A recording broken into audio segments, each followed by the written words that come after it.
దేవుడు ప్రతి మనిషికి ఒక టాలెంట్ అనేది ఇస్తాడండి. ఆ టాలెంట్ నిరూపించుకుందామన్నా కొందరు నిరూపించుకోలేరు. కొందరు నిరూపించుకుందామనేసరికి జీవితకాలం పడుతుంది. ఇలా ఒక్కొక్కరి టాలెంట్ ఒక్కొక్కలా ఉంటది కదండీ! ఫైనల్‌గా నేనైతే గుత్తొంకాయ కర్రీ అయితే చేశానండి. చాలా అంటే చాలా టేస్ట్‌గా వచ్చింది.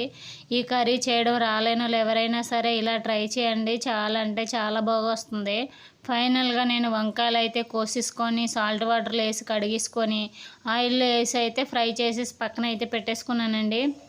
ఇంకా ఆనియన్స్ కూడా ఆయిల్‌లో బాగా ఫ్రై చేసేసాను. ఆనియన్స్ బాగా ఫ్రై అయిపోయిన తర్వాత టమాటాలు కూడా బాగా ఉడికించేసుకున్నాను. టమాటాలు కూడా ఉడికిపోయాక టేస్ట్‌కి సరిపోయేంత కారం, టేస్ట్‌కి సరిపోయేంత సాల్ట్ అయితే ఏసేసాను. వంకాయలు కూడా కారం, ఉప్పు పట్టాలి కదా! అవి కూడా అందులో ఏసేసానండి. ఏసేసి దాంట్లోన అల్లం వెల్లుల్లి పేస్టు, జీలకర్ర, ధనియాల పౌడరు, ఇంకా బిర్యానీ మసాలా అన్నీ ఏసేసుకొని కొద్ది వాటర్ అయితే ఏసి బాగా ఉడికించేసానండి. ఫైనల్‌గా కర్రీ అంటే చాలా టేస్ట్‌గా వచ్చిందని మన వీడియో నచ్చితే లైక్ చేయండి, షేర్ చేయండి, సబ్స్క్రైబ్ చేసుకోండి.